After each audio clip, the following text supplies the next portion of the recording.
On vous embarque dans les coulisses des gares de l'île Flandre et l'île Europe pour comprendre comment les équipes de SNCF Gares & Connexions se préparent à accueillir les millions de spectateurs durant les Jeux Olympiques et Paralympiques de Paris 2024.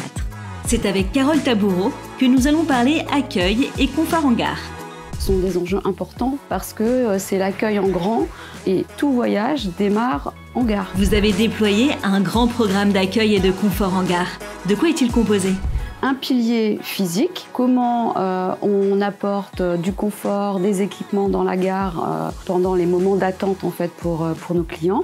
Et puis un pilier relationnel, hôte, hospitalité, orientation, tenue, empathie et sourire. Ce programme en fait, il permet de donner les bons gestes, les bons mots, les bonnes postures, de façon à ce que tous les personnels en contact soient le plus accueillants possible et que ce soit cohérent d'une gare à l'autre.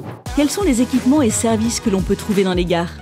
On souhaite la bienvenue aux clients à l'entrée de toutes les gares avec des seuils de gare qui sont refaits. Tous les espaces confort ont été remis en qualité. Plus de 5000 assises depuis plus d'1 an ont été mises en place dans le cadre en fait, de cette opération. On a installé plus de 2500 nouvelles poubelles bi et triflux et on a augmenté évidemment le nombre d'heures et de passages propreté dans les gares. On a des nouveaux services d'agrément, des consignes à bagages qui vont se doter de conciergerie, un service de batterie mobile et puis la mise en place de 70 fontaines de gare où les gens peuvent remplir leurs gourdes gratuitement. Qu'avez-vous mis en place pour que les Jeux Olympiques et Paralympiques de Paris 2024 soient accessibles à tous ? C'est d'abord une plateforme unique de réservation des assistances avec 2 plateaux téléphoniques et à peu près 90 personnes qui sont derrière et qui assurent la réservation de ces assistances. On a revu tous les espaces d'accueil pour ces personnes en situation de handicap, puisqu'il y a des espaces dédiés et spécifiques. On les a même agrandis quand on pouvait. Et puis, on en a créé de nouveaux dans certaines grosses gares. Quel sera l'héritage laissé par ces Jeux de Paris 2024 ?